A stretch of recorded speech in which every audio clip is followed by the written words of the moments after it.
Hey, Caleb, what's up, man?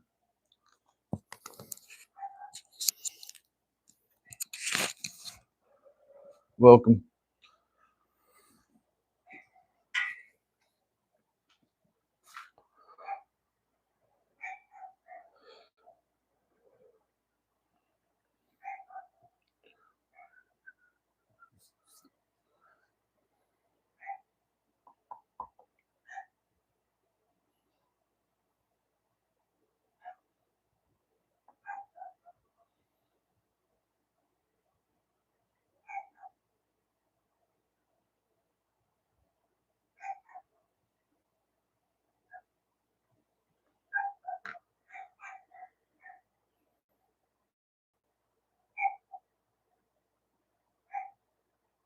Just getting ready to go into work. My favorite woods, I think is what he said there. I'm kind of going blind. Just getting ready to go into work.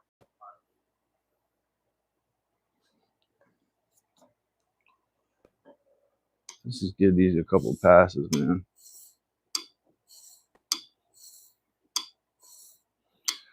Well, I hope you enjoy there, Caleb. Good morning to you. It's already acting weird.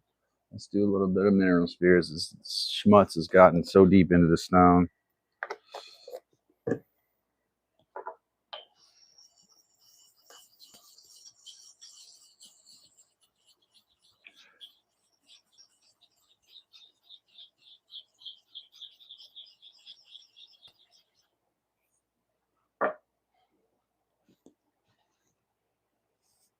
Wes, welcome. It is a new day of beardless me. We're going with the porn stash for a little bit.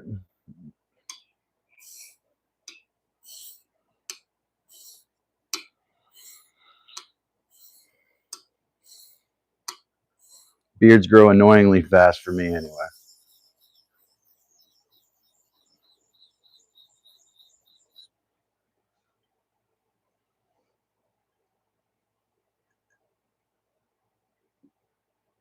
Schmoove. I like that, yeah.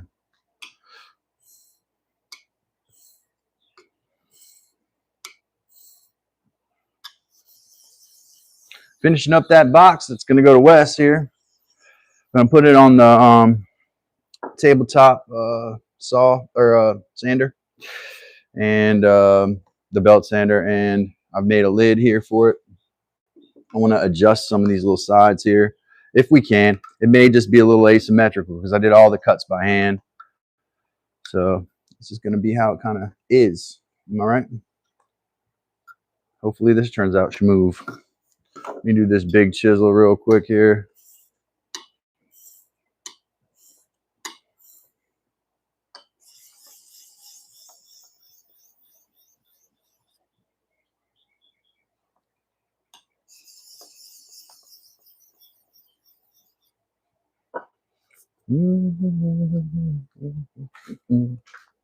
Hold on one second, folks.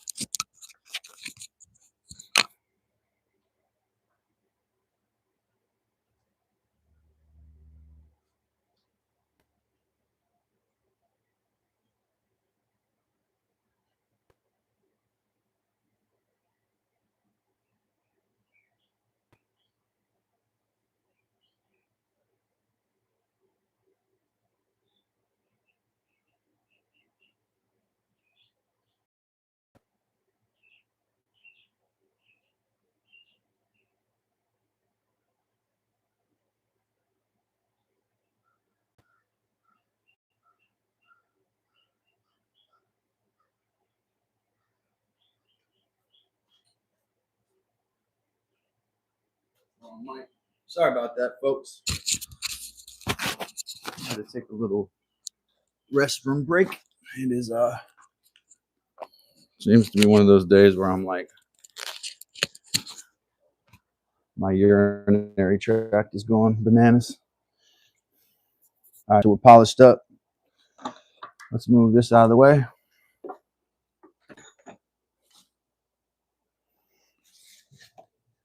This bench is kind of in the way here. this bad boy up here. Turn this around.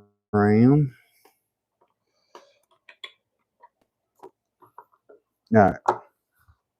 And then adjust my angle because I'm not super psyched about the way the angle looks. Let's take it in a little bit. Possibly up a little bit. All right.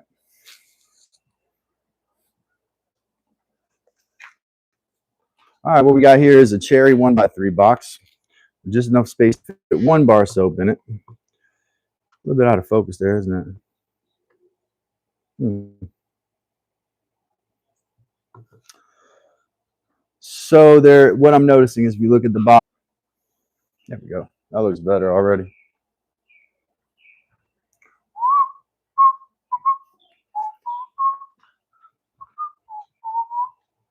Yeah, this is a YouTube thing. Maybe not.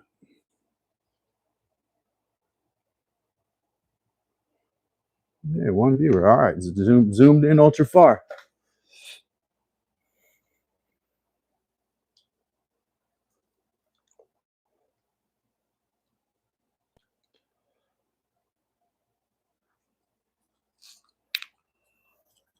We'll wait it out. Sure, it'll be all right.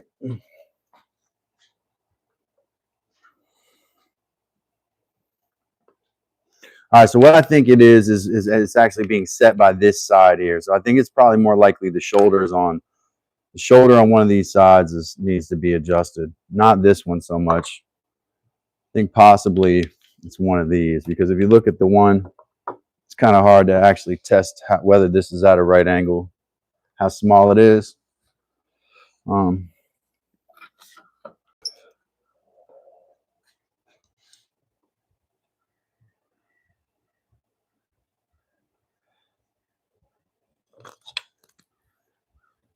I mean, that side's better for sure.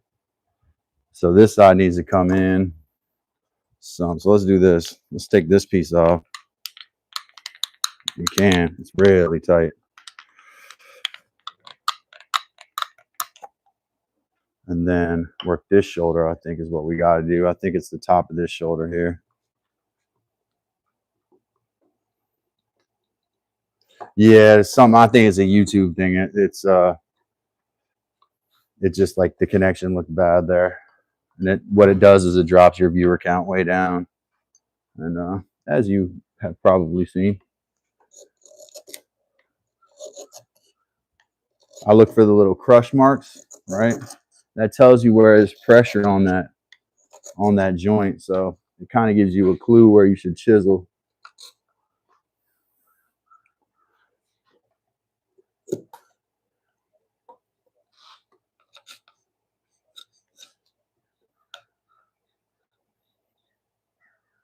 Appreciate everybody being here. Shout out to my members. We just got a few little technical hiccups here going on early. That's all right. We're used to that. No problem. We'll work through that. Hope everybody's having a great morning. Everybody had their coffee. Our pitcher is gone. We get up pretty early.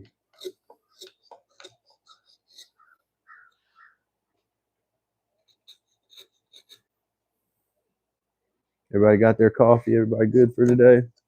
Got a positive attitude.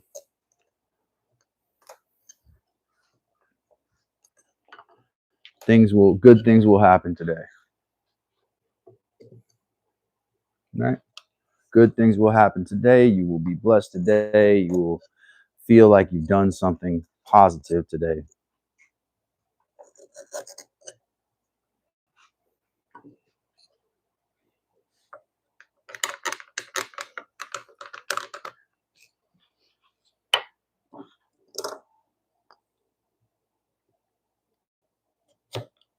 I want to switch this around so you guys can see it better. That's right. Pilato doesn't drink coffee. Didn't know Pilato was in the room. Nice to know that. I must have missed when he popped in. Welcome, Roy, Wes, Caleb. I think he had to roll out, but welcome to Caleb also.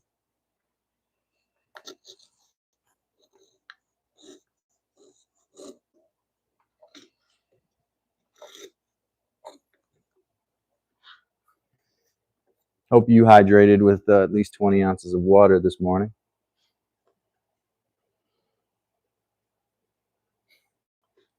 That is for you, Pilato. Don't tell me you don't like water, because I think I have a video on that one with Mike arguing against water as a beverage.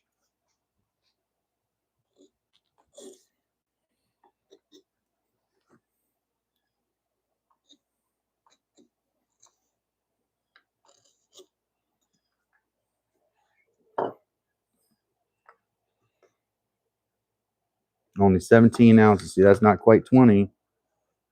That fits better. Oh, that fits way better. That might make the difference, guys.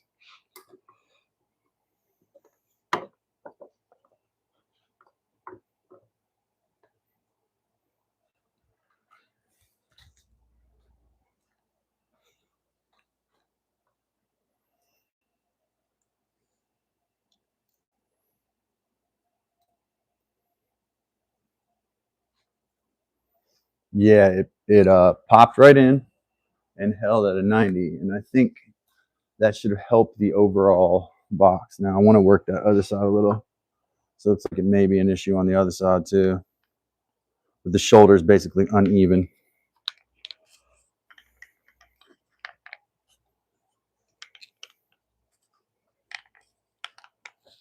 You're a water slacker, Pilato. Slacking on the water. 20 ounces, man. 20 ounces. See, my view on my camera shows way back. What you all are seeing is not the view that I'm seeing. So I'm sorry for that. YouTube needs to work that mess out.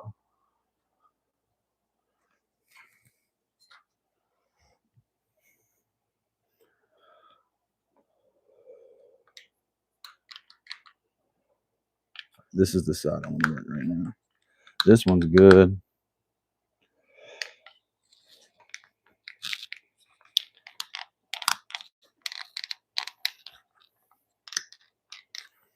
That's in there. It's so tight. Whew. My goodness.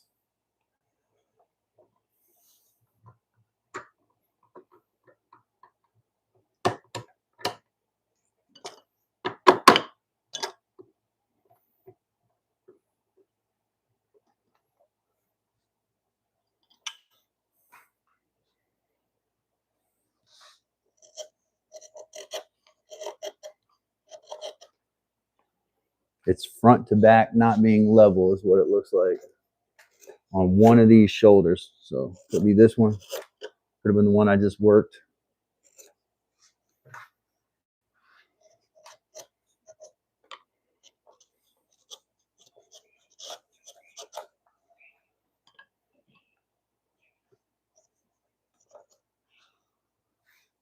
I can see some crushing on here. Kind of tells me a little bit of what I need to know.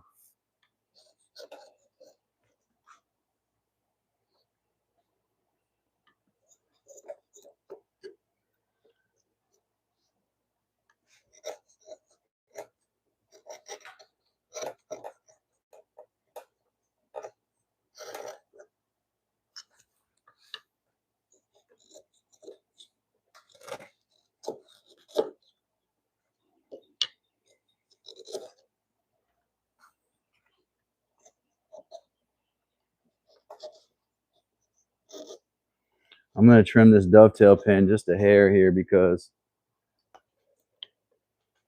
it's so tight.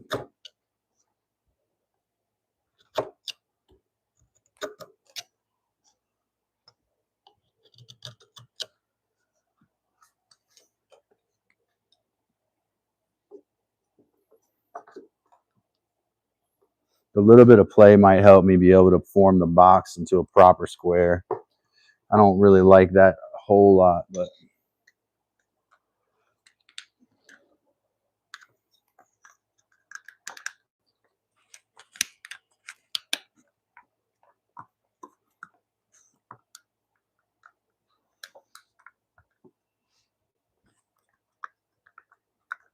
yeah, I don't like where that shoulder is right there. I'm going to do something here.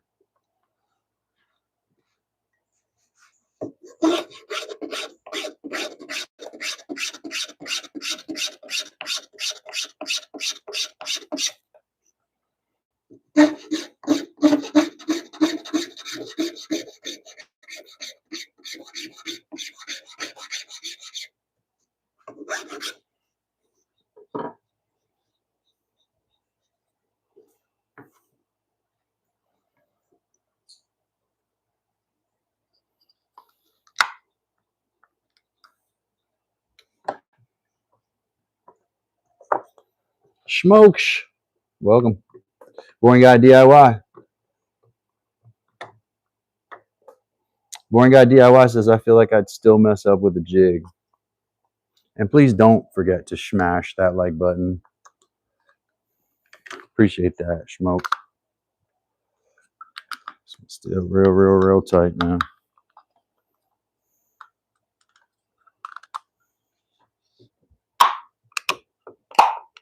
Y'all hear that? I need to do it again so you can just hear it again. That's a little better.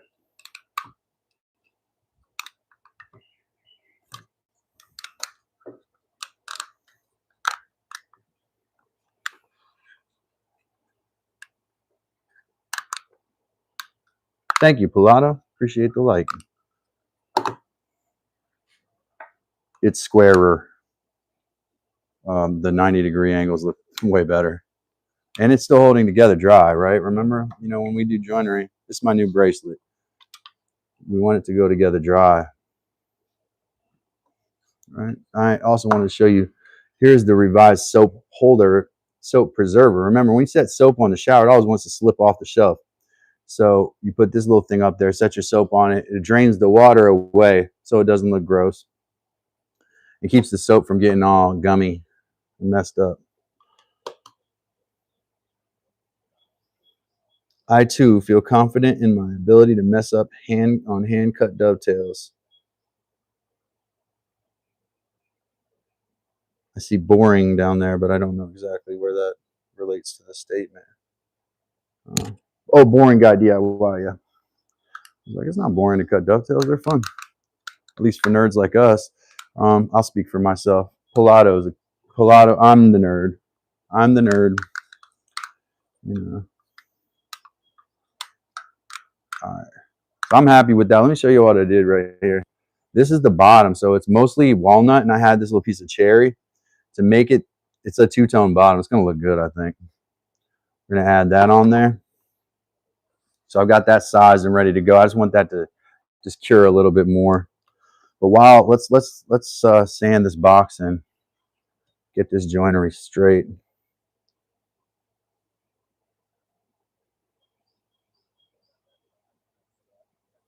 So a fixture table sounds similar to a French workbench where it has holes in it for holdfasts. That's the way my bench is too. My bench has holes in it so that you can put clamps and stuff through. I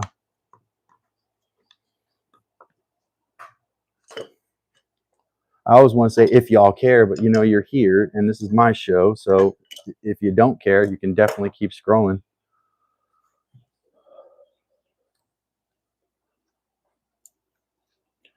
All right, let's get some. That's an 80 here. Do a little bit of this by hand. Well, let me take the. I have my belt sander here.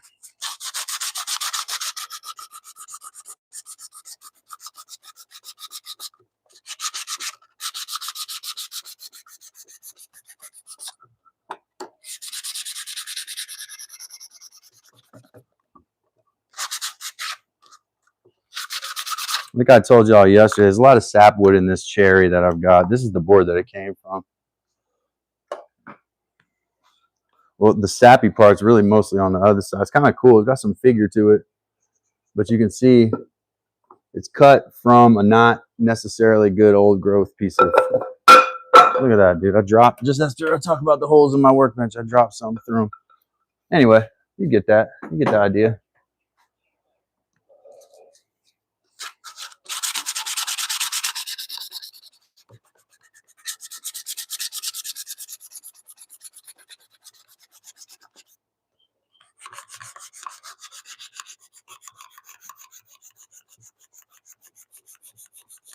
Plywood, welcome.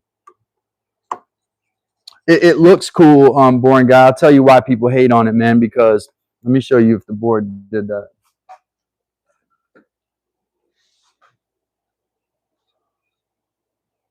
Well, you can't see it on this side, man. But look at the angle of my hand. See how it's cupping like that? The whole sapwood side of this was cupped in, I don't know, a degree. It's curvature, but it doesn't cure at the same rate as the heartwood. So you end up with cupping, bowing. That's why people don't like sapwood. It shows the tree is too young to really be cut down. If you have a piece of walnut, I sold a walnut table with a bunch of sapwood on it, and then a couple years later regretted it and wish I could have bought it back from the person. You know.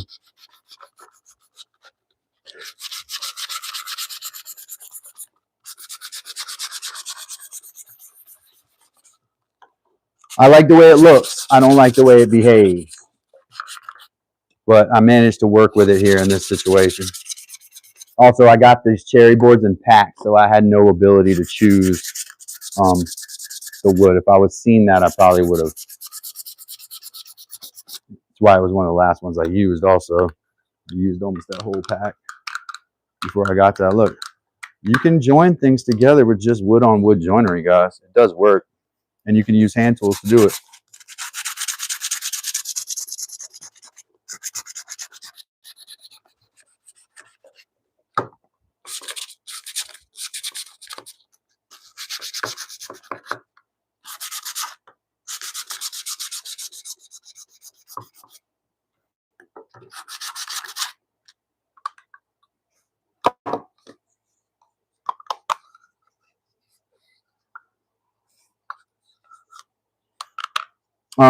Smoke Shop said that's exactly how I felt about my ex-stripper girlfriend. Was she an ex-stripper girlfriend or stripper ex-girlfriend?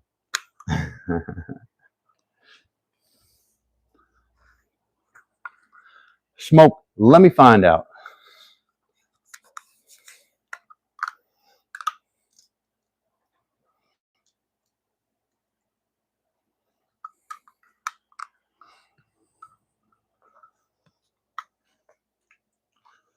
All right, this thing's been a bit of a bear recently. This old is that is not the angle that I put this camera at.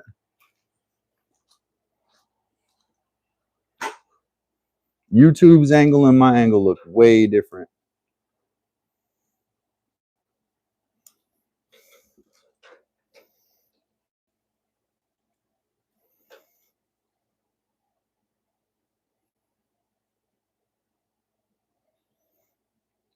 Stripper that is now an ex girlfriend,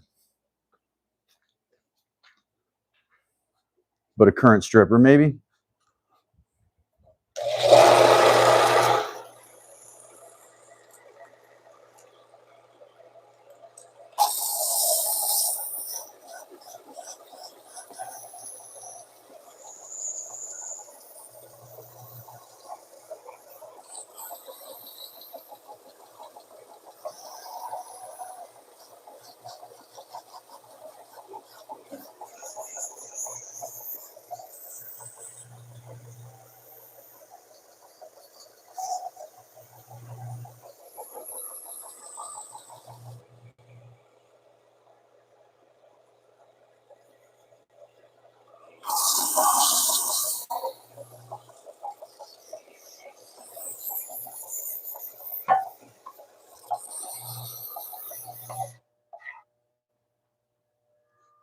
Don't do that now. Should have a clutch that kicks in when that happens. Being a little, I want to say something when I can't say it on my live stream.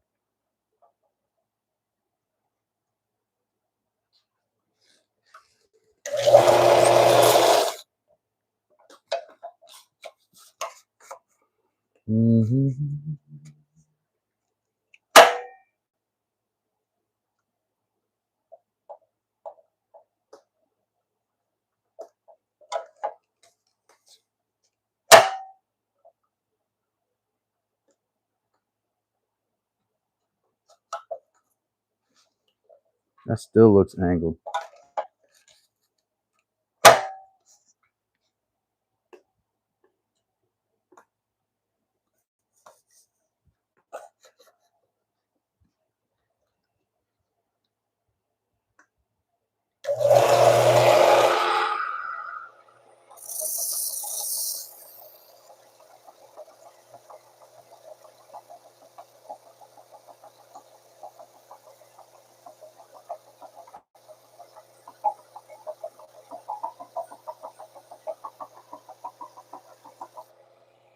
Nice and smooth.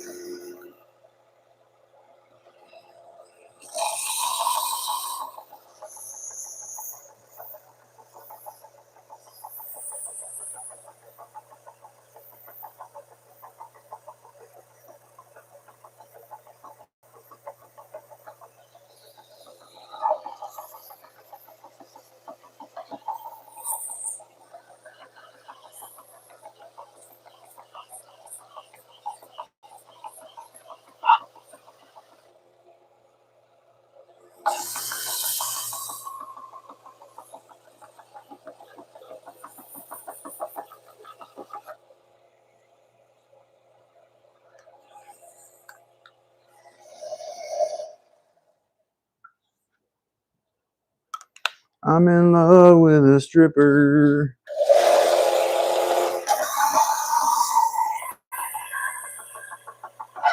Uh-oh, I was looking at the chat. Okay, Kevin England, welcome.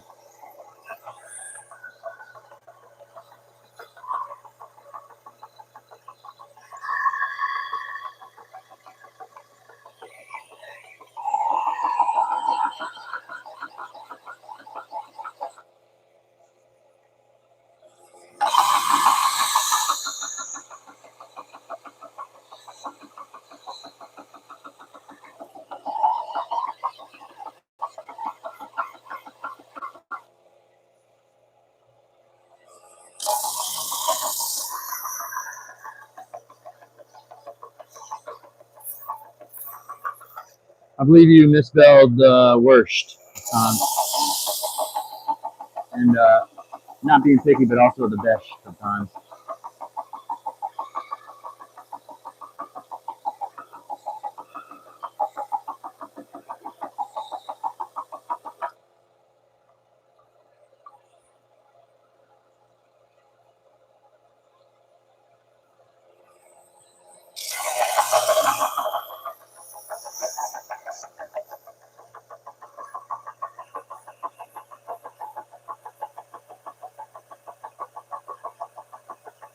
What did I just admit? Oh, of course.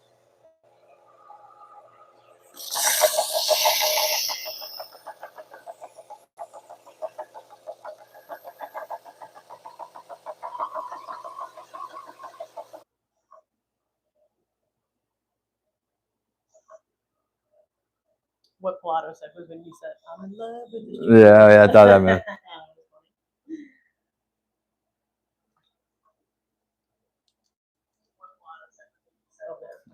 We're back. All right, we're back. All right. Oh.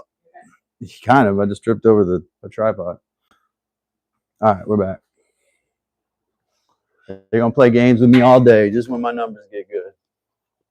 These people, man. You stingy with the numbers, then when the numbers get good, you just disconnect them.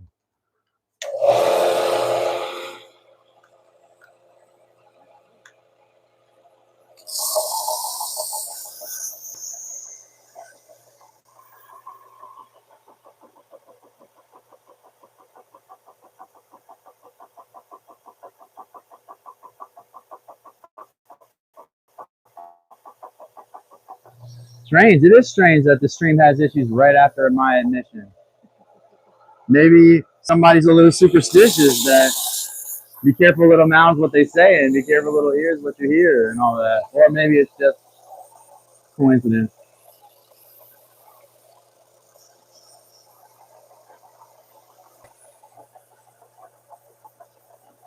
Oh, this is reading glasses, Pilato.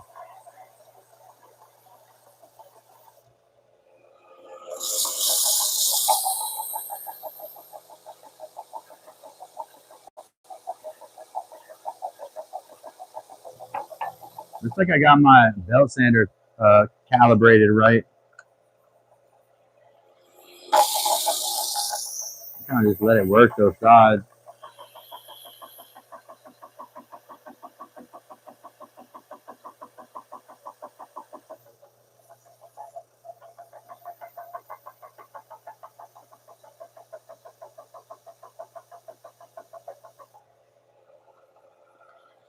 think I put a new belt on this last time we were messing with it. So it should be nice and gritty.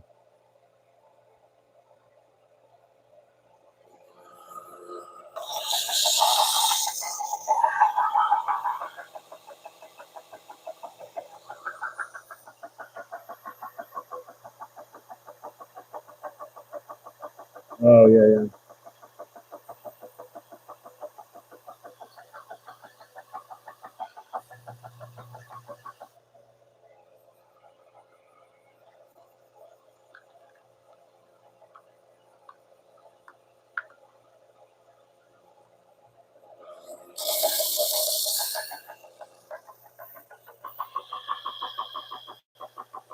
Smash that. Let me tap that screen. Give me that like.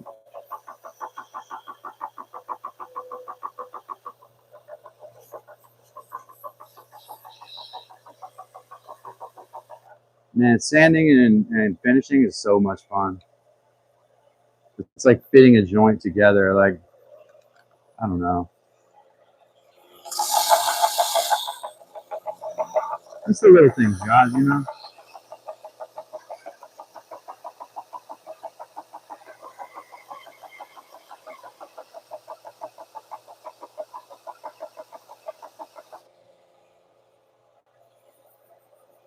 I mean, all I want is it to be perfect. You know what I mean? I can't do the gritty, dude. I can't dance at all. Maybe I need to practice that and do it on my live stream.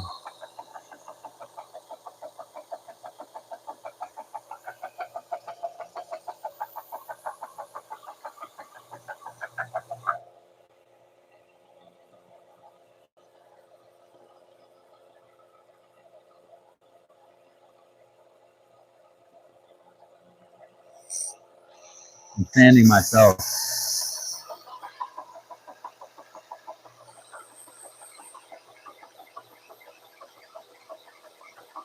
I need to do like Wes and do the heat gun on that disc on the side.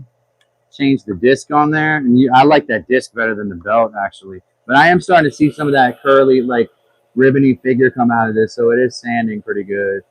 Getting a little of the dirt and patina, kind of. I wouldn't call it patina, just built up dirt and mess off of it.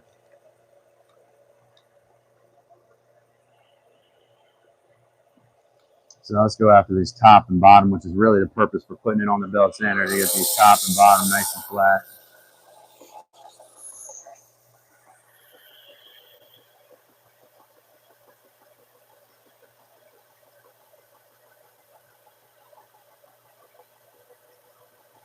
That is true, Smoke Shop. I mean, we could make a video of me actually trying to learn the gritty, and title it "Old White Man Tries to Learn the Gritty."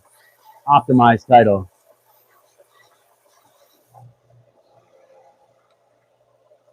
Ooh, that is getting smooth.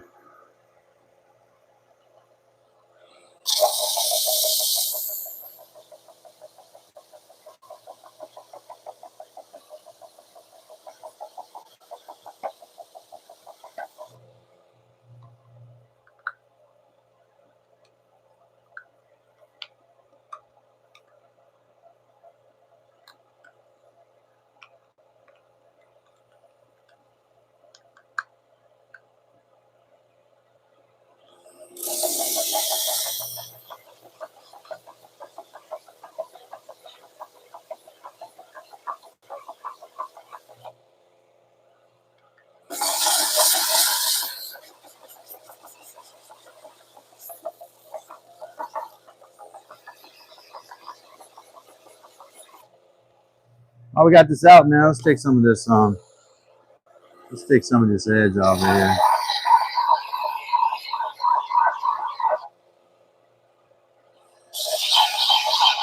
Ooh, that smells good. I think this is spruce.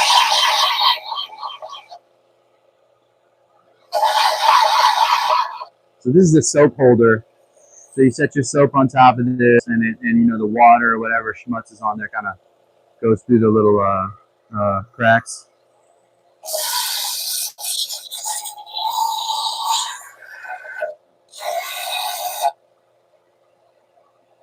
That's on 1/8. Anybody getting splinters on it? Not necessary. But you want enough sharp edges, it'll bite on the soap.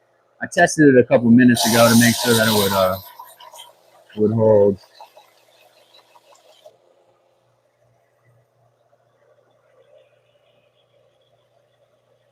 Schmutz. If you never heard me, I'm surprised. Smoke. That's one of my favorite words.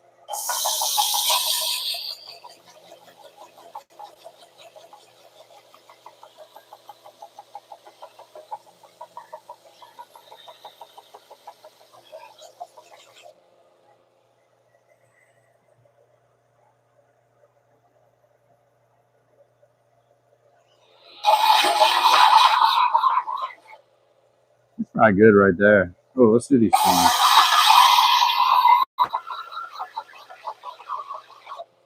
I get addicted to using the belt sander when it's on. Once you get dirty, I mean, you're already really filthy. So, all right. So now it's nice and smooth. It won't get anybody any what you call it, splinters. Yes, the cracks are angled down to allow for drainage. It usually has little spiky tops, but I don't think it needs that. The soap will hold on to this regardless. I tried it. Sandpaper grit on the belt is 60, and the sandpaper grit that I'm sanding with is 80. Good question if somebody asked that. Pilato. Yeah, so the belt sander has 60 on it, I think, and then this piece of paper I have in my hand is 80. Then if you see me use the yellow stuff, that's 120. And then I have it going up to 1,000 around here. I like my sandpaper. I'm sandpaper rich. When I leave the hardware store or whatever, I feel sandpaper rich usually. Belt sander is a really useful tool, dude. Watching Forge and Fire makes me realize that, you know, belt sander is like the most important metalworking tool too. I don't want to break this because it's only been gluing up for about an hour. But I want to get that glue off, that glue line kind of on there. I'm going to trim it either with a hand saw or with the band saw.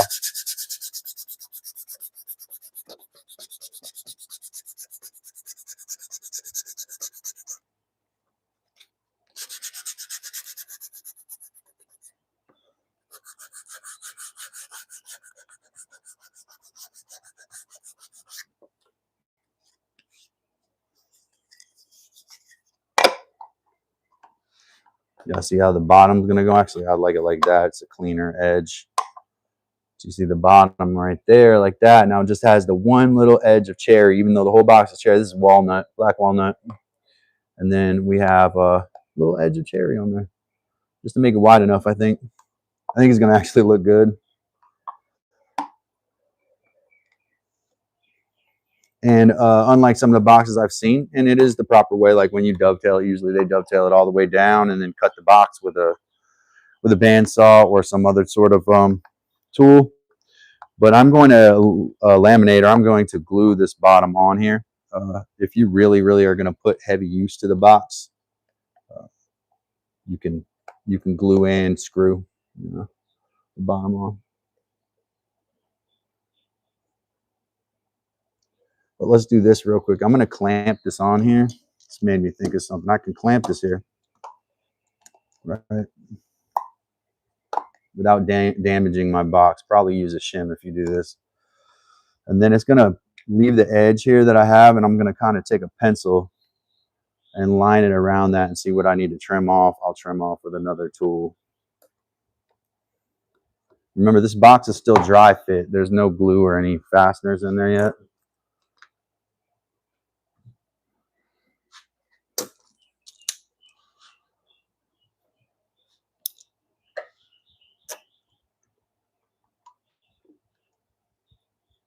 Looks like not a whole lot. So there's just a little bit of a lip protruding over this edge here. So we're going to take that off. And then we're going to take just this hair here off.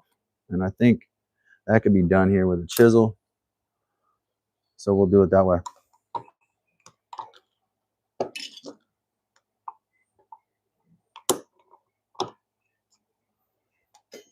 Pilato said, just got my belt sander set up on a recent live.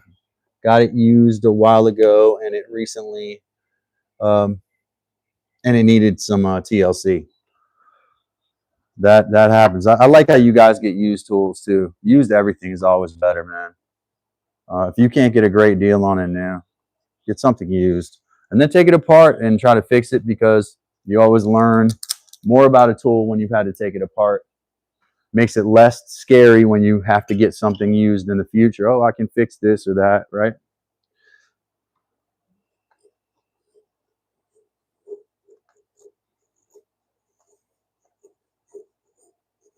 Now, generally, when you glue something up, you do not want to stress the joint. If you're gonna like put real stress on it, it's like 24 hours. Hopefully me just chiseling away this edge is not enough stress to break that glue up that I have, especially since there's not a lot of surface area, right? These are 2 pieces of 1/4 inch thick stock, so.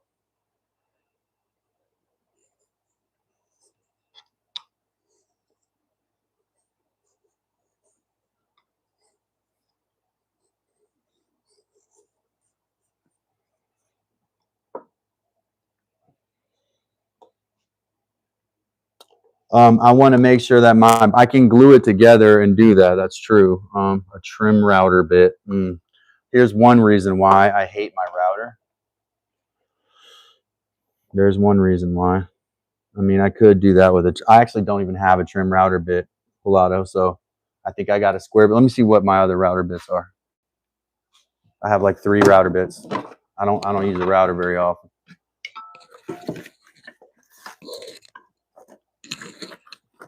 Oh, I might have a trim router bit.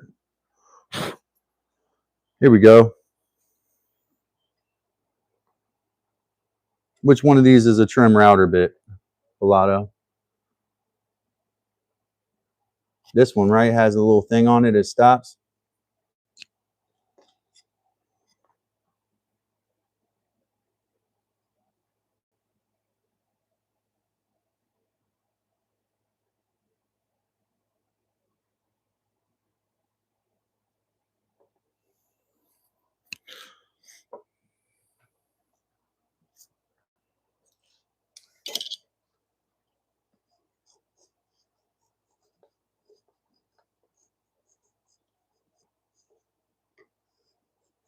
I am almost at a point where I'm going to. Plus, I like to do hand tool stuff on here. I did watch a guy make an inverted lathe with a router yesterday on Forged and Fire, where all he did was take a box, and then the router is attached to the top of the box. It's a plunge router too. He sets the depth, and then he has like a pad. So he takes his blank and he puts it into the thing and turns it, and the router bit rounds out the pole, almost like an inverted lathe. Can you put it closer to the camera? Which one? Oh, the bits.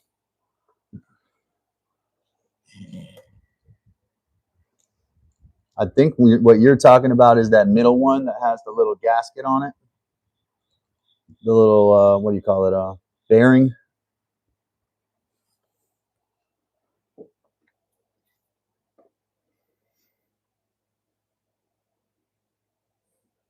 I'm not saying I'm going to do that, guys, because that's a learning curve. And then what if I mess up my giveaway box? Like, that's not how I don't route much. Pilato, I'm the same way with my saws that Pilato is with his router. Like, Pilato likes his router. He routes stuff freehand. So my router hates me.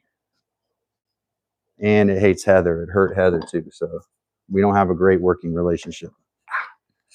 That thing just pinched the mess out of my finger, dude.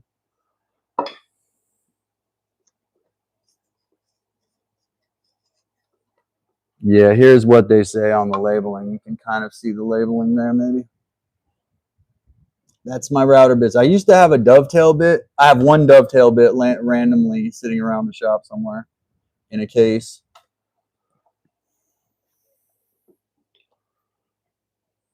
Yeah, so I don't have that option, see? Talking about all that big money woodworking that you do in your shop. Some of us we don't have those resources, Roy. Sorry, I'm just kidding, Roy. All right, so there's the bottom. It still probably needs a little trimming, but it is looking better. I could glue it up and do this with a chisel too, no problem. Or even probably a small saw.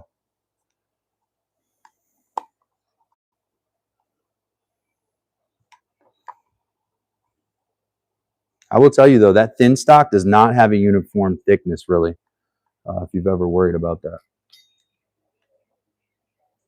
Yeah, it has a bearing on it. So this one bit has a bearing, but it's see, it's gonna. So that's what it made me think of. But the bearing probably is wider on the bits you're talking about. Not a router guy, man. Not big with the router. Probably could spend some time on it. Router's scary, dude. I use my sled. I'm gonna have to flatten that slab, so flattening the slab and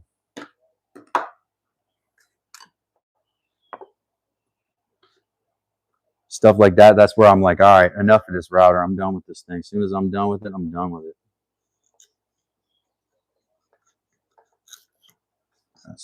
That doesn't feel good.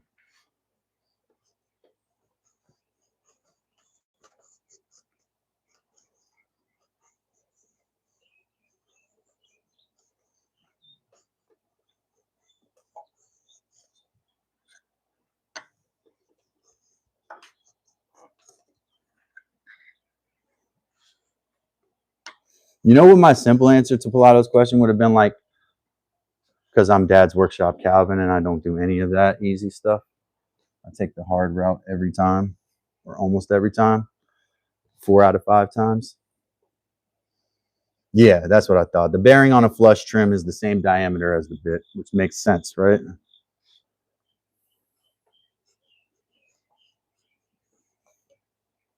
I love learning stuff from y'all. I'm having a great day, by the way. Is everybody else having a great day?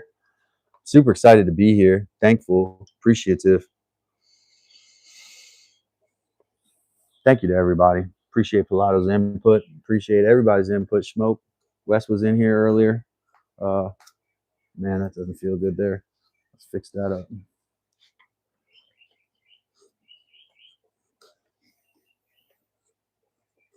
But Roy, big, huge friend of the program. Let me throw this out there too, because he wasn't. I don't think Pilato was up in here yesterday. I want to say thank you to Pilato and I don't know, was it Carrie last week who made donations for my son's birthday? We were able to get him a really decent present. I want to say thank you.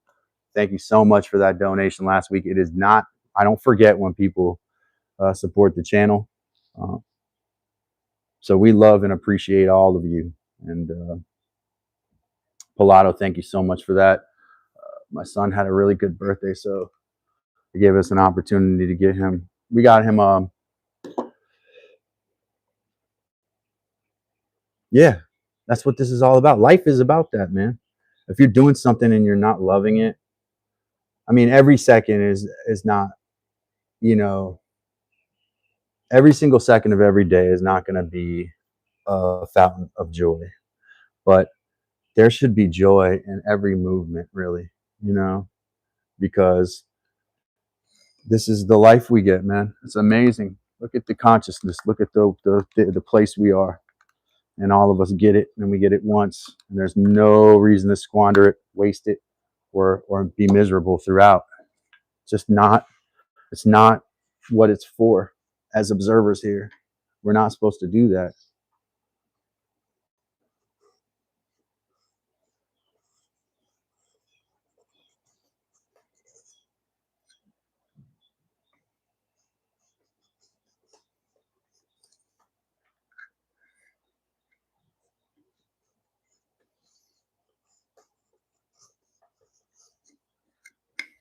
That looks pretty good, dude.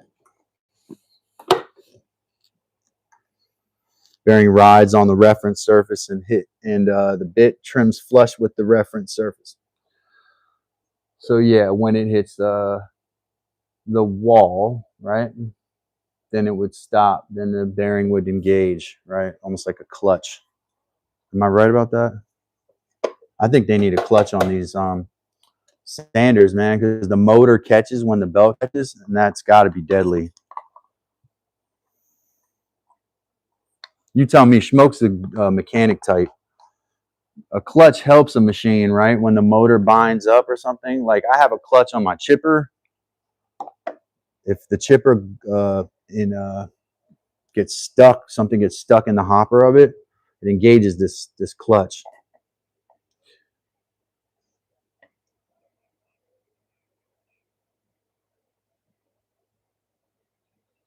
Oh no! Now see, Pilato helped me last week, and now he can't get a flush router bit because he's, making donations to my channel and stuff like that. And, well, my son's got a kite, so if that helps, a kite and a smaller, cheaper drone. We did those. Didn't buy any video game stuff. You probably like that. We didn't use your money for no video gaming. That's a flush cut bit right there. This arm.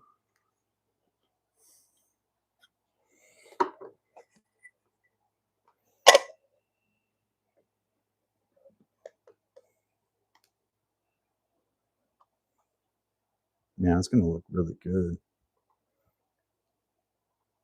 It's almost like exactly right now.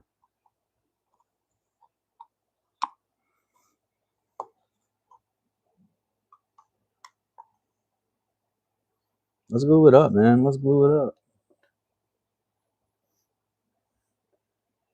I don't take it personally, Pilato. I like it when you joke. If people didn't joke in here, I mean, there's a lot of people that don't care for my joking, So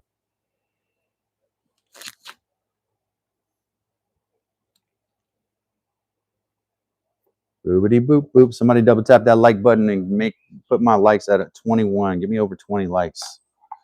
All right, let's do this, man. I think this is good enough. It's not too tightly fit. It's square. I mean, to a certain extent. We're gonna be honest here. I'm a critic of myself, just like I am of others. Well, I'm not that critical of you guys. I'm critical of myself. So I want to make sure my box is as square as possible, even though you all remember I cut all of these boards with a handsaw, right? I didn't use any machines really. Ooh, the grain even looks nice through the bottom. All right, let's do it. Let's zoom in. Let's glue this up. I don't even really need to either. Dry fit's so strong on it. I almost don't want to mar it up with glue.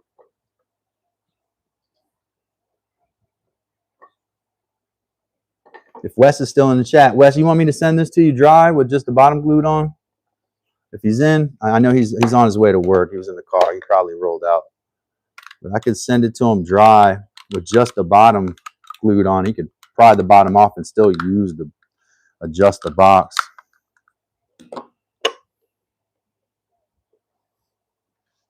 Honestly, I think once the bottom's glued on, the other pieces don't even need to be glued. So let's just leave them dry. And that'll keep from getting glue out these edges that you can't get off with sandpaper. If I glue this up, glue is going to come through. I'm going to have to resand all of that. I mean, this will have to be sanded anyway. What's my best flush side here? I think that's the best side.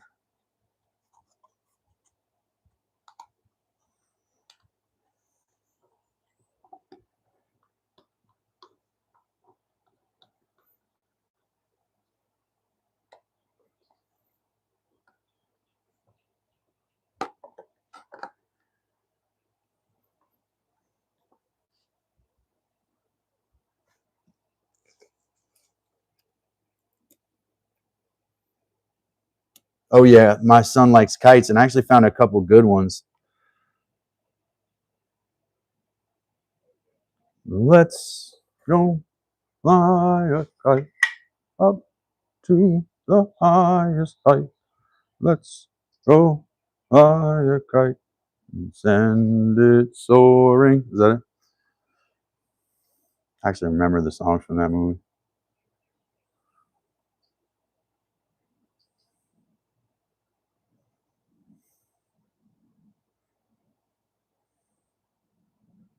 I like my favorite song from that would be the Fiduciary Bank song that no one ever remembers from the Mary Poppins. Like that's like my favorite song in the movie. Maybe that or the Tuppence song.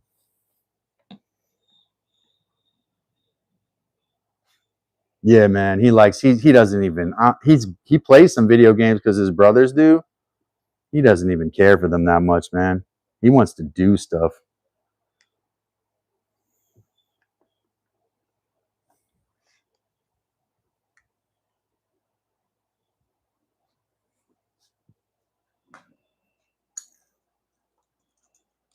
Oh, in the atmosphere.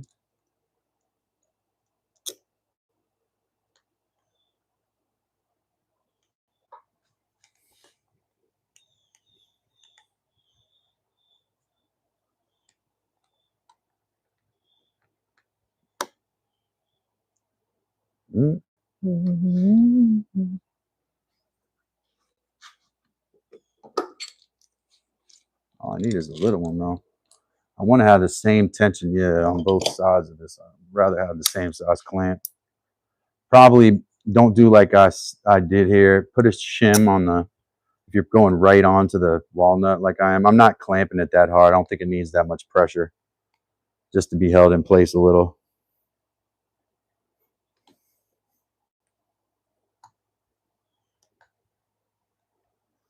You do like Laxus told me, man. Start with it loose with both your clamps on.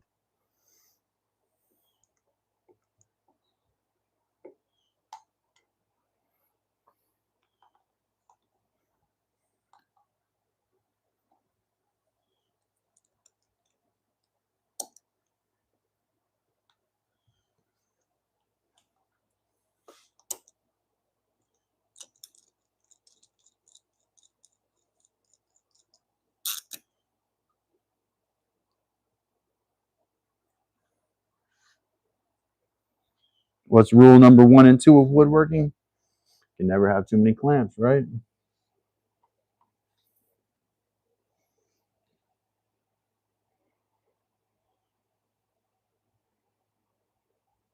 Chimney Sweep song is good too. It's just, been played so many times. Come on, you know what I mean? Come on.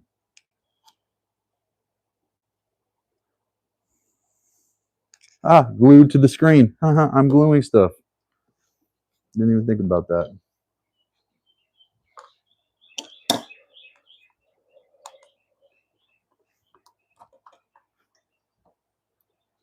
All right, so here we have a problem with this vise. We're gonna have to figure this out soon because it could become a bigger problem, I think. These pins that run through the vise, this one especially, is malfunctioning. I don't know why exactly. It's not wanting to move with the vise. All right, now I want to clamp down both these sides. Can I see they're raised a little bit here? And I want contact with that glue. So we're gonna do one of these on each side. We'll clamp it the other way.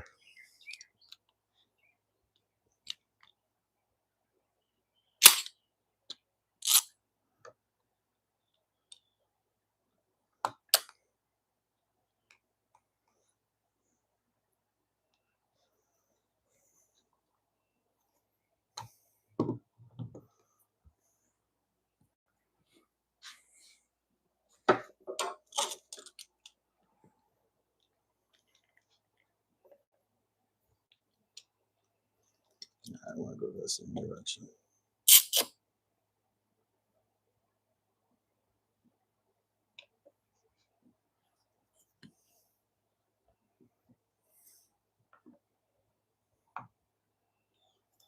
Looking for squeeze out here. And see, with not gluing the box together, I think this is going to hold it in form. This thing's not going to take tremendous stress, I don't think, unless Wes decides to use it as the world's tiniest step, for somebody, they have a toddler visit and he wants to put it so they can step up on it. Yeah, probably not a good idea. But other than that, the dry joints shouldn't make a difference with the bottom glued on. Rule number 1 of woodwork is you can't have enough clamps. Rule number 1 of woodwork is secure your workpiece. Rule number 1 of woodwork is there's a bunch of rule number ones, and then you know, he want you guys. I'm gonna give you all a free tip. Here we go, free optimization tip. Apparently, woodcraft gets more searches than woodwork. Did not know that. Did not know that till the other day. Did not know that. Well, that was fun, and should be fun to send that giveaway item to. The reason that Wes won that giveaway item was, if you guys check the members only post I made a post on Saturday that said, if you can tell me why this tree might be bent in this direction, you are the winner of the next giveaway. And Wes responded that it was a marker tree, or looked like a marker tree. Because my question was, why may it be like this, not why is it like this, right? And he was on there in like 10 minutes. I don't even think he read the prompt, so he wasn't looking to get anything. But he did. He won that giveaway. So then we're gonna do more and stuff like that. What I want to do is get a fro, and I want to take these cedar slabs and cut shingles out of them, because I want to build a little bitty shed in here, timber frame little shed. And I've got these slabs left from my cedar that I cut down years ago. And if I have a fro, if y'all know what a fro is, it's a certain woodworking tool that basically it acts like a wedge, or it rip cuts wood, but very shallow.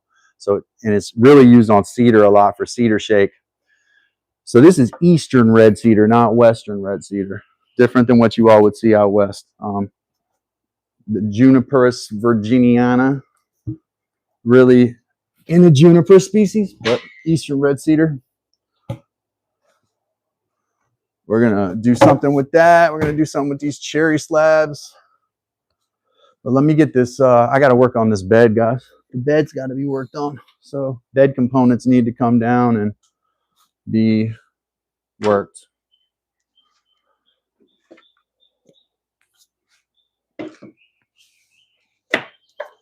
Let's move the camera angle.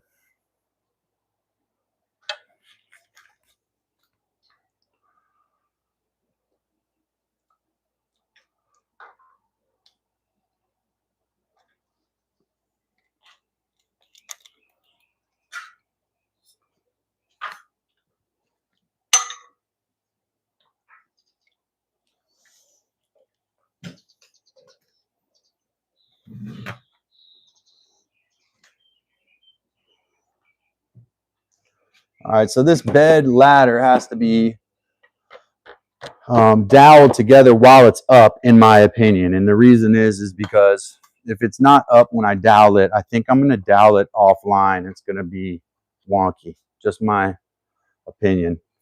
So we're going to try that.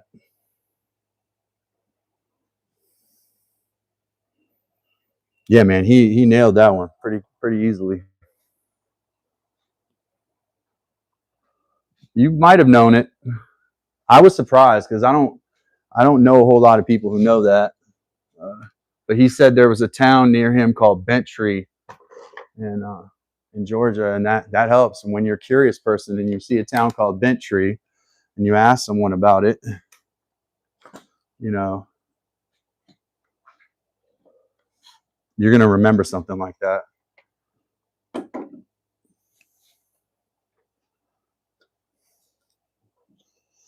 This should have been like that the whole time. I don't know why it wants to fit today. Didn't want to fit the other day. I put that on the band.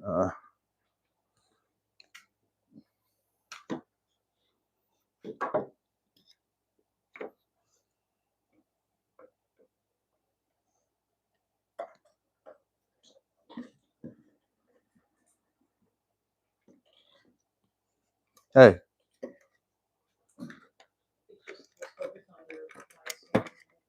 Oh, sorry.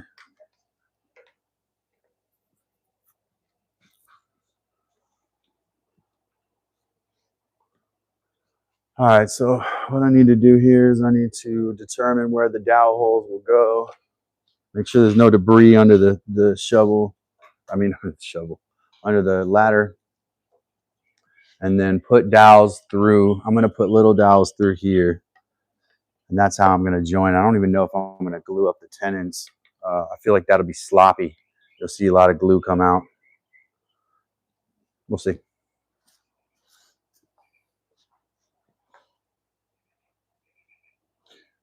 Pilata said, I think Wes answered before I even saw the question. Not that I knew the answer anyway. Nope, didn't know is what he said. Oh, interesting. Interesting. You guys are smart. It's unusual when it's something you didn't. How you doing? Good. If you could grab me some of that energy liquid, I forgot to spray some in my drink. And I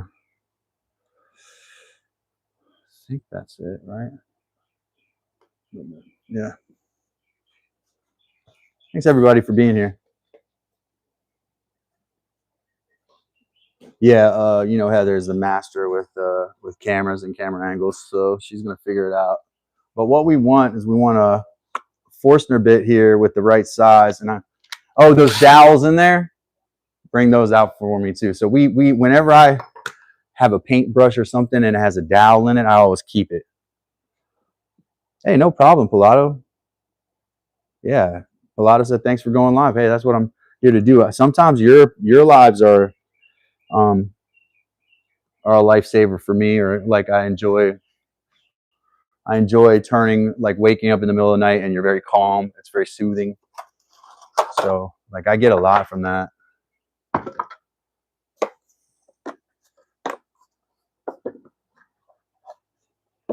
All right, so I think probably this bit is not, what did I do with that?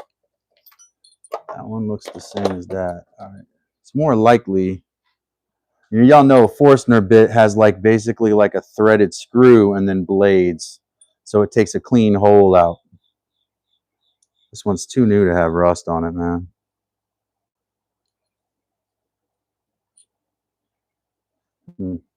Keep stuff in its case. Oh, I mean, I don't know, man. I'm on live. Yeah, like can be a breath of fresh air. Maybe I use that term. Don't be all critical, man. Don't be so cynical, Pilato. Like, learn how to accept a compliment. A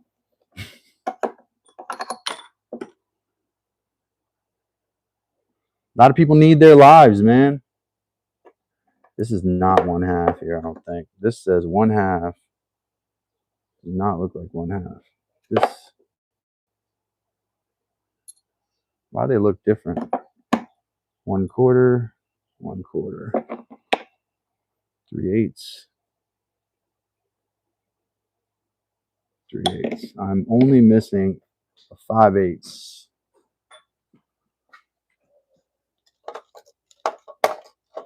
That's the thing, though. That's not nothing to be missing my 5/8 Forstner bit.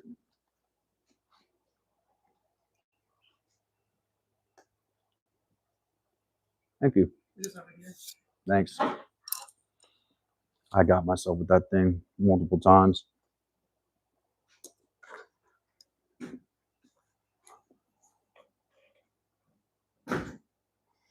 Since I don't have a measurement on how these are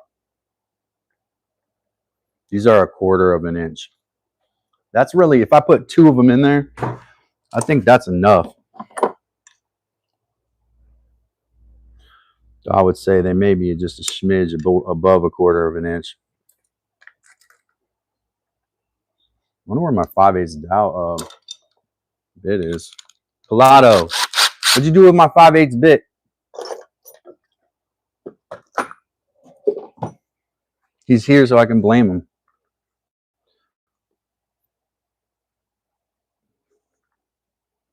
Yeah, now it's humid as hell here, man. All right, let's make sure we put nice layout marks on this too. I'm gonna take a quick water break, y'all.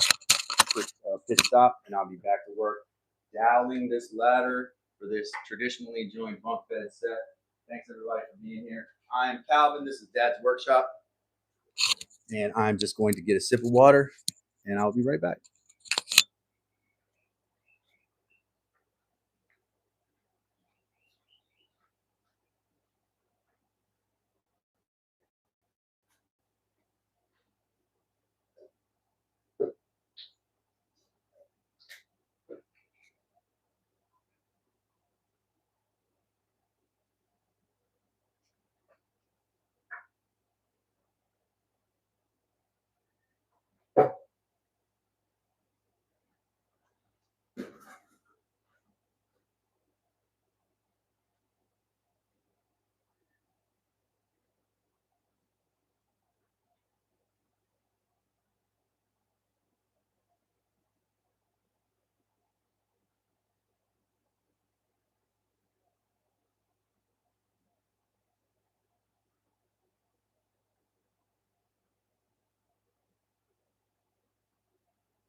All right, all right, all right, all right, all right.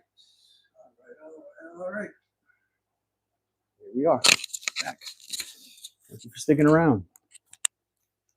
Hopefully you will feel rewarded for doing that. All right. I'm worried about that 5/8 bit. It is not Pilato's fault that I lost it. Somehow I think I put a 1/2 inch bit in there instead. What we're going to do right now, we're going to find a spot on both of these sides that's easy to measure. It's got enough support wood next to it. So since I've done a lot of this improvised stuff, I've learned that you have to be cognizant of support wood and how much you have. I think about a 1/2 inch here. Looks like it will probably have enough support wood there. It is a little, maybe touch and go with that. So it'll be the same thing right here.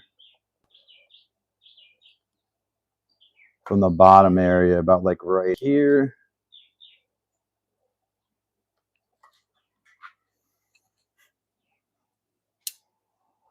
I like it on the bottom also here. So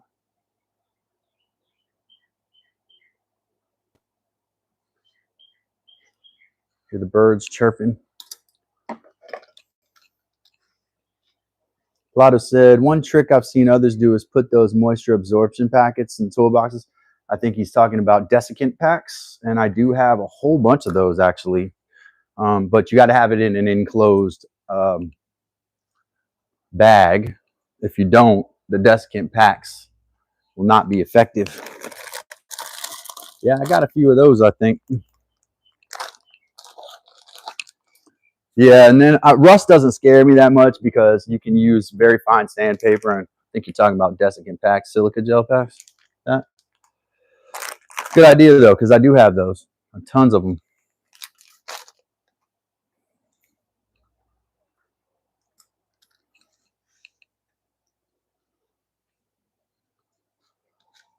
All right, here we go. Hole number 1. I might take a clamp and just put a little bit of tension between the two sides.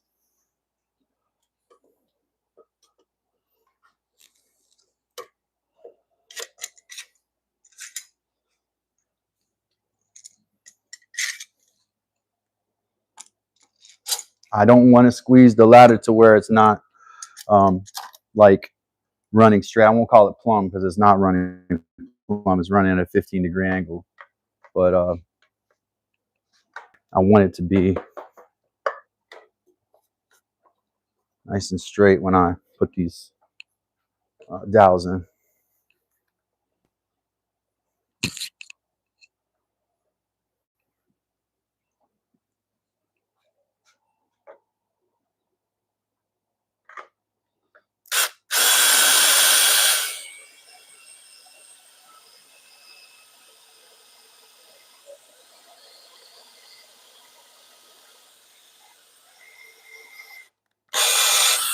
Apparently wants to start a fire in there rather than cut a hole.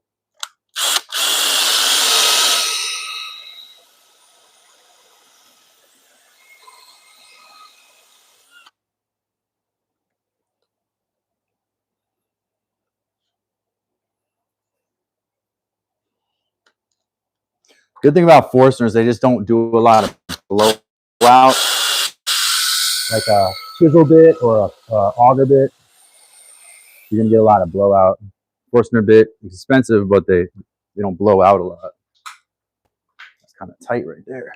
Might have to slide this thing a little bit.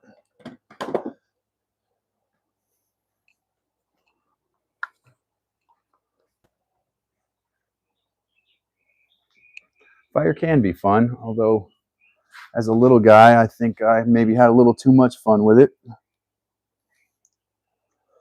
Kind of a latchkey kid, so.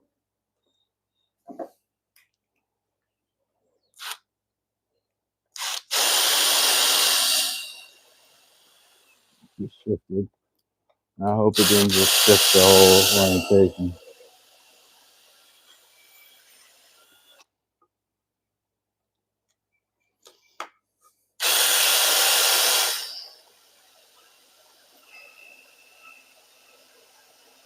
Maybe that is going from side grain to end grain.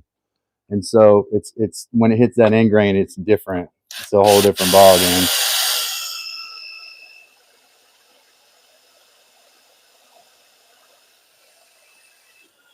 There we go.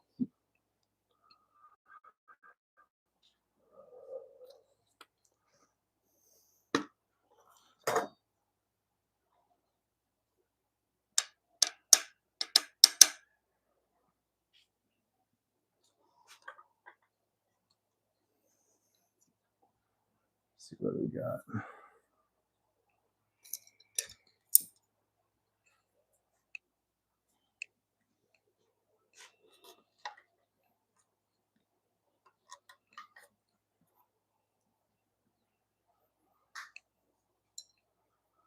Changed my mind about gluing the mortises though, the mortise and tenon stuff, because that glue up area, surface area is going to be key. It can't just rely on these little bitty, you know, 1/4-inch dowels. Plywood, take care, buddy. Tom, aka Plywood, thank you for being here. Everybody, check out Tom's channel. Always doing stuff. Hey, man, watch out for those drivers. You know, some of those people are making, you know, minorly, somewhat unsafe decisions with their signal on. Man, you know, you got to be careful for those people. You got to be careful. I mean, should have just run them straight off the road. State police, bring the state police in.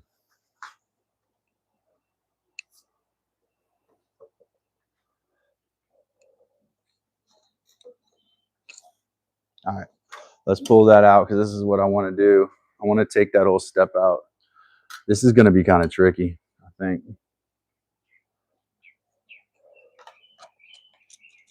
Because each step, as I take each step out, is going to want to remove all steps. I think that's what I'm just going to dowel it in. I'm going to dowel it in, man. And that's it. If it doesn't feel like it's real strong like that, we'll do it a different way.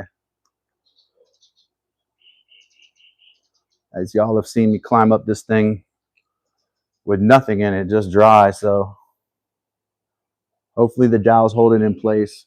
If not, I'm going to put 2 on each side, but we'll start with 1 on the front of each here.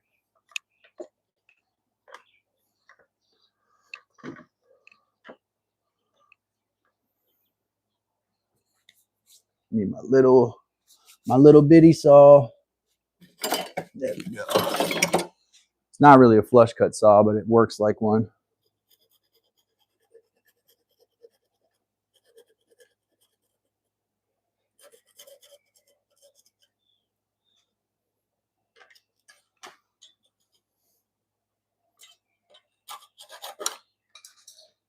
There we go. I think with 10 of those in there, you're going to find that it's pretty. Mr. Welcome, Mr.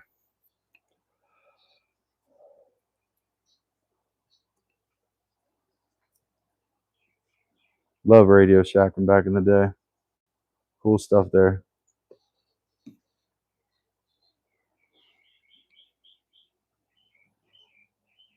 So what I'm going to start with is just getting it in place with these little dowels, I think, and then I'll go back through the whole ladder once it's like kind of, this will set the shape for sure, and then it should hold it, and I can go back and I can insert some more on the other side, maybe stronger ones even, because these are pretty small, I will admit. They are not bearing weight, so it's not an issue of these little dowels are going to have to hold weight, but they are the only glued surface area at this point. So if the only glued surface area is these little dowels, there's going to have to be lots of them. Just that, though, I can see an improvement in the way that the ladder sits, having 2 of them in place. So we'll keep going.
Yeah, what were they doing is more like it, like Circuit City. Radio Shack had even more like nichey stuff, oscillators and cool pieces of like electronics that you could use to build larger, cooler things.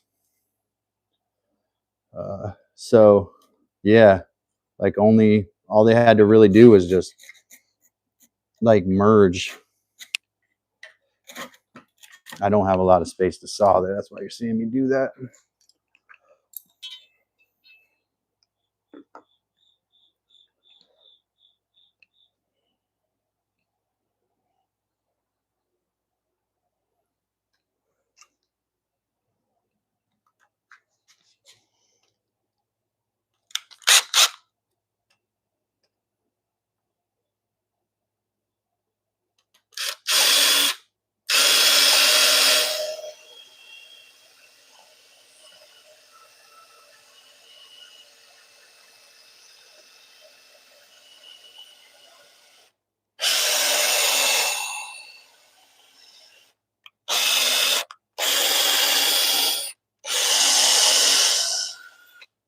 Pushing it out.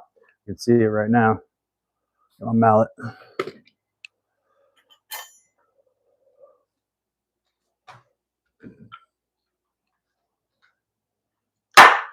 Seems like maybe that little bit, that Forstner bit, is a little dull.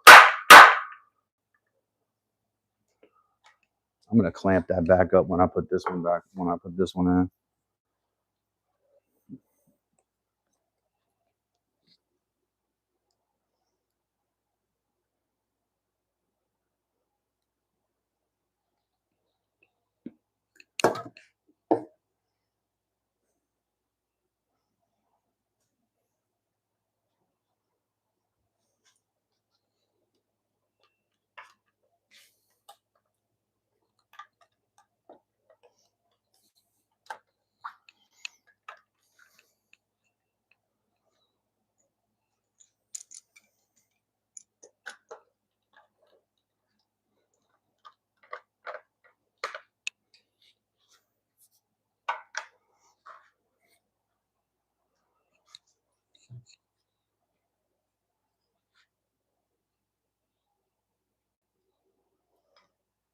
On the island.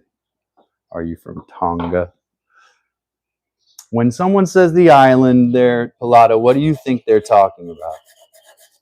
I'll give you a clue.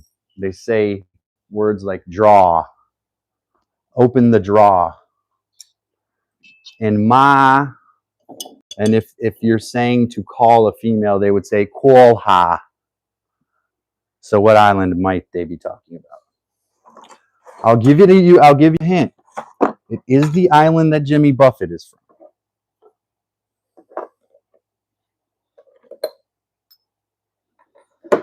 If you say Margaritaville, I'm going to virtually slap you.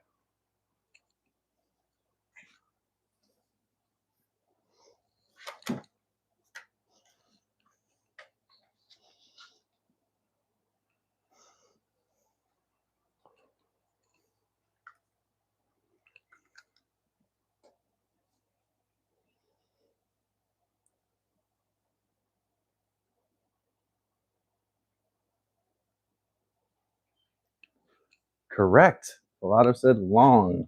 Long is the correct answer.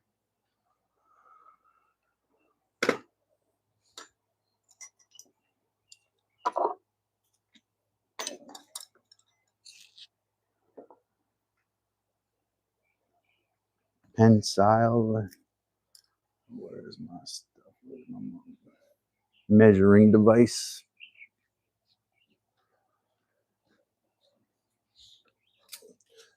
These dowels will serve to hold this thing together as one thing, so I can take it off of here and then put the rest of the support in there.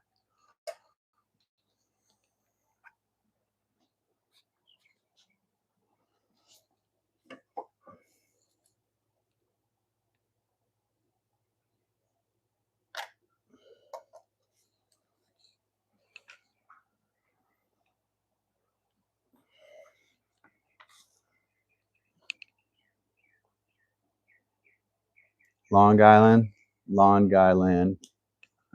It's all like that.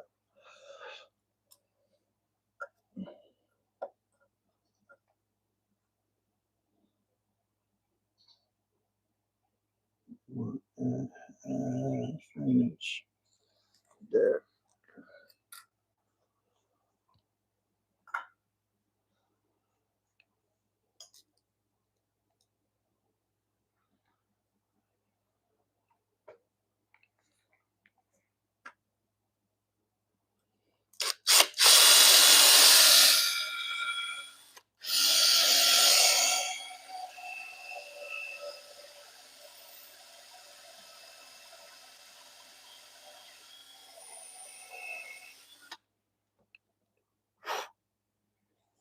See how gangster that was.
Let's go back a couple of seconds here. Pilato said his sister-in-law lives in Long Island. Heather said she wanted to know where really bad, but probably not your info to share. But I'm from Bay Shore, South Shore, and Billy, she says a Billy Joel line that has to do with the pretty girls in Long Island like her. Um,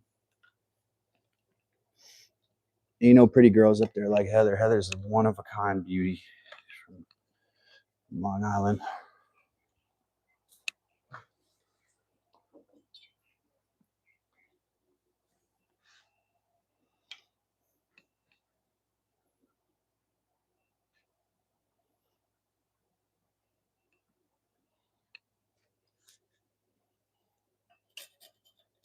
Oh, look, how did I just blow out an entire piece of that tenon by just touching it with this? I didn't even hit it with the saw. Just touched it. There we go. And that dowels that. So this is going to start becoming more sturdy. Those aren't bearing any weight, so it shouldn't be a problem.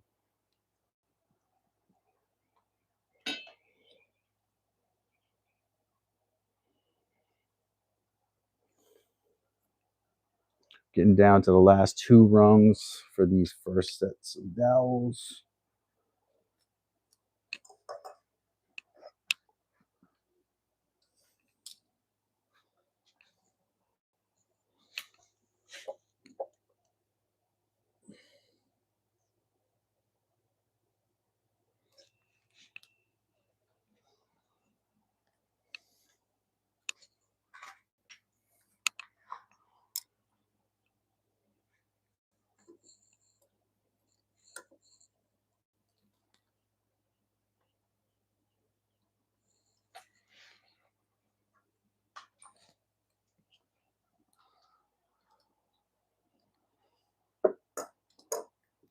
Mike is making stuff.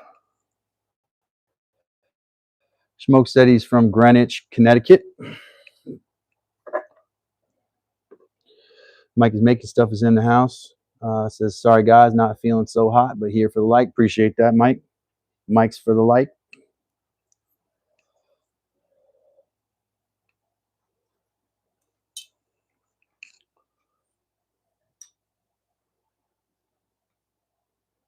Hope you feel better. Maybe this weird changing weather we have, if you're having any of that, you know, the whole thing about changing weather makes you sick. Maybe a myth, but I have found that it seems to be anecdotally true.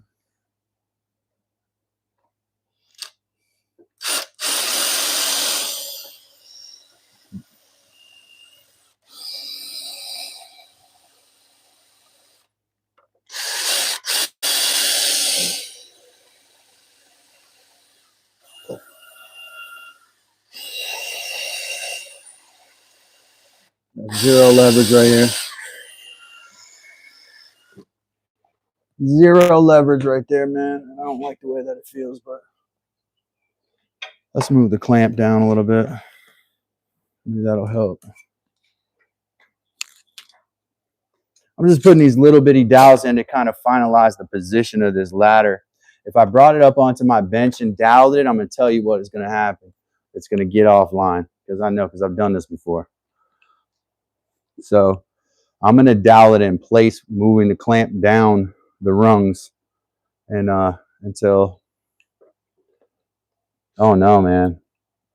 Kidney infection, very serious, very serious. If you think it's a bladder infection or if you're peeing blood, you should go to the doctor. Kidney infection is a little more than like just getting a bug.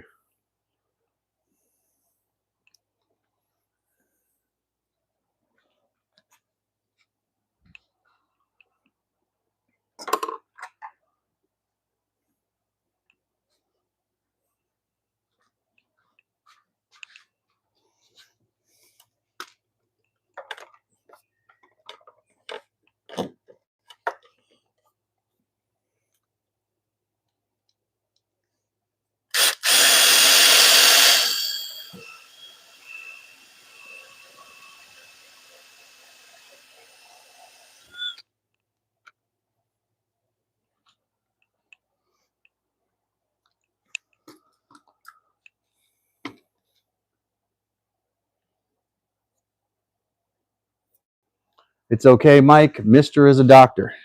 He just hasn't decided on which title he prefers.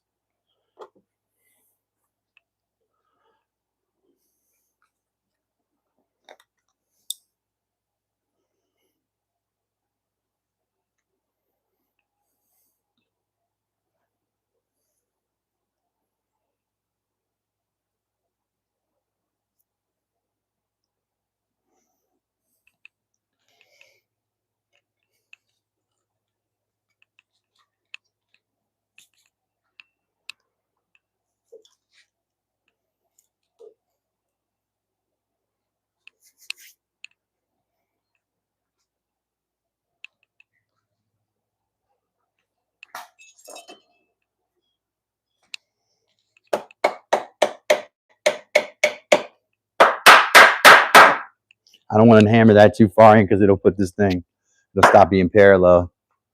But I want it as far in as it's going to want to go there. Yeah, if it's kidney, you know, I would say, they say, my urologist always said that lemon alkalizes the urine. So I don't know how that is because lemon is acidic, but maybe the body compensates by alkalizing the urine. Usually, but I don't know how that does with it. In fact, I don't know that I've had a kidney infection. Definitely had stones, definitely had some issues with my kidneys, but not an infection, so to speak. So I wish you a speedy recovery for sure.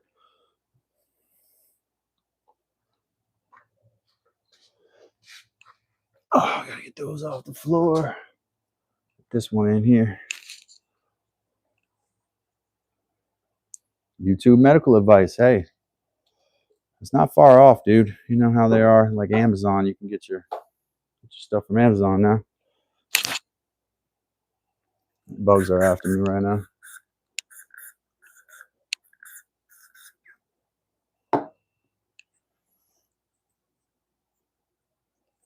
That is true, Mike. You can go over there to Mexico and get the cheap, same stuff for like way cheaper. I see a doctor for way cheaper too.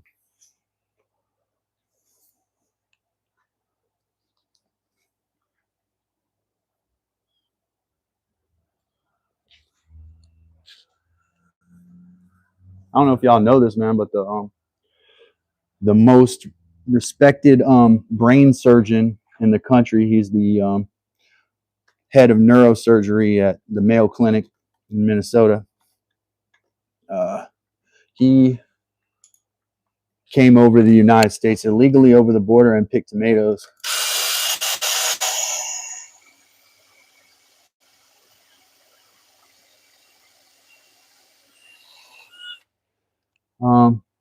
And he worked on a tomato picking farm he made it up to like $20 an hour.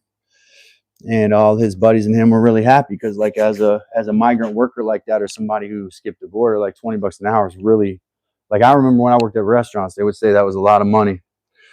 So he wasn't happy with that. So he took English classes at the community college.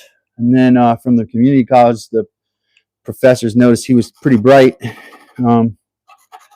He got a scholarship to Harvard University Medical School.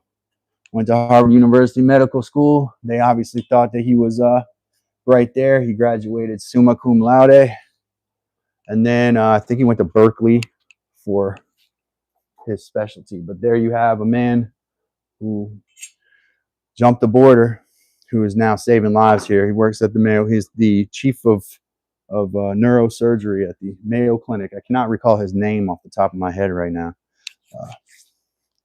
But you all know the Mayo Clinic's no joke. And he is not either. But just a kind of a story like that, you know, pretty amazing.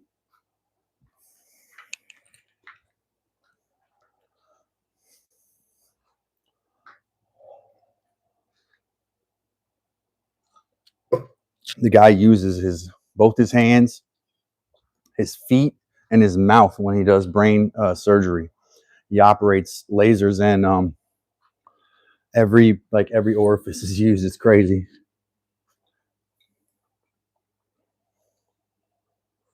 No, I mean, I didn't call him out. He's on a documentary, so I think he obviously, you don't want to send somebody home who is like in the process of saving somebody's life, right? I don't think ICE is coming for him.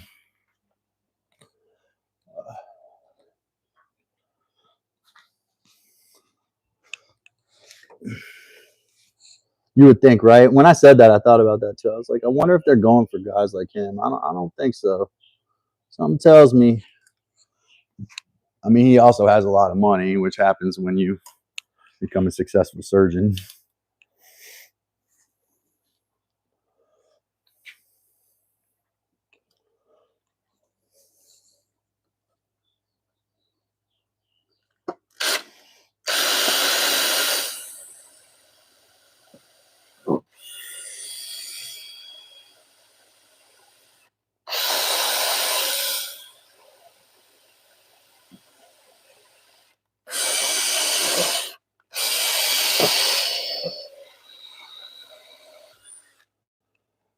Yeah, man.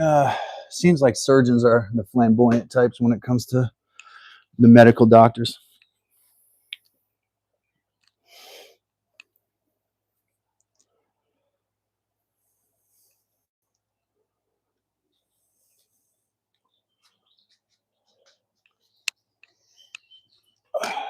These chips on the floor.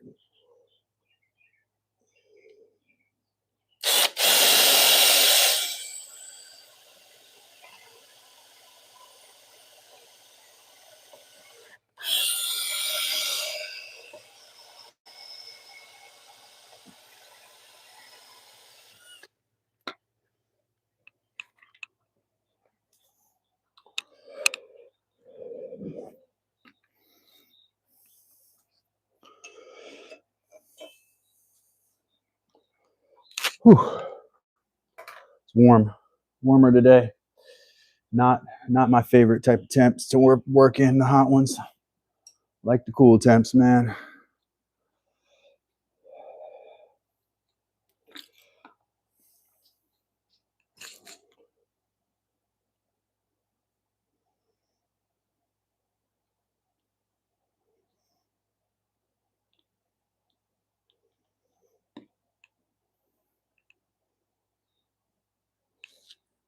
Yeah, they usually keep you awake for that too, don't they?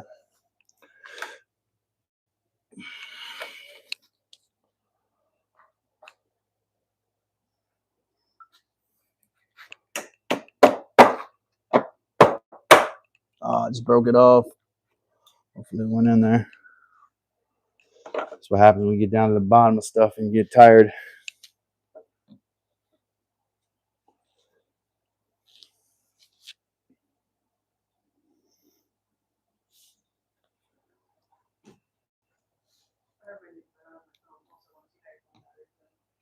It's getting fairly low.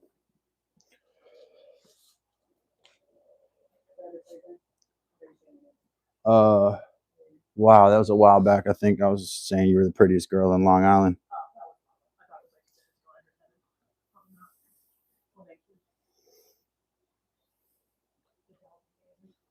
Then they have to put your eye sockets back together. Oh yeah, when you break your orbital bone, that is a neurosurgeon's job, because that is considered a skull fracture, right? Technically, an orbital bone cracking is a very serious injury because the orbital bone is part of the skull, and those fragments from the orbital bone can go into the skull. I'm not a doctor, but you know, I do like to read occasionally. There was a situation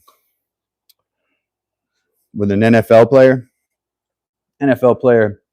He punched his teammate in the face. He was on steroids. It was a roid rage incident. I don't know if anybody remembers Bill Romanowski. He broke his teammate's eye socket. Pretty serious thing, you know?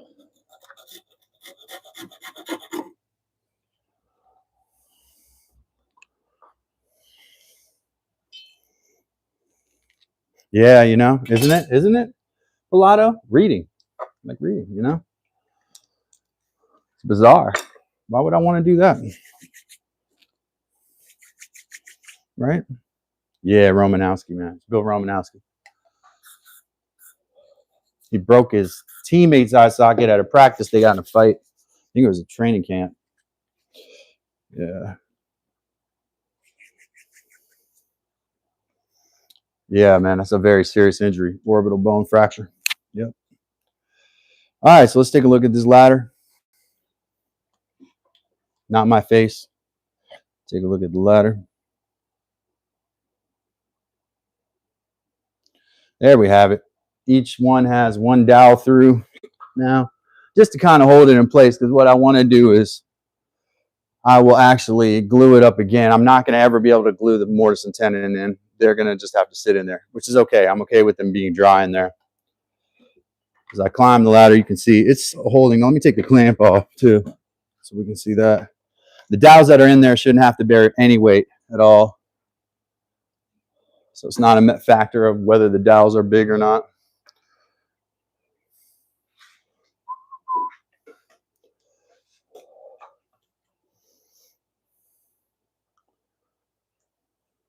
Yo, I built a bed with no hardware, folks. Like, this isn't a, no offense, but this isn't like how you make $600 out of a 2x4. I'm really proud of myself for this. There's no hardware in these steps. I could walk these too. When I first put it together, really proud of it. I think I finished it on my birthday. Ladder good, rail good. Looks like it's gonna come together here.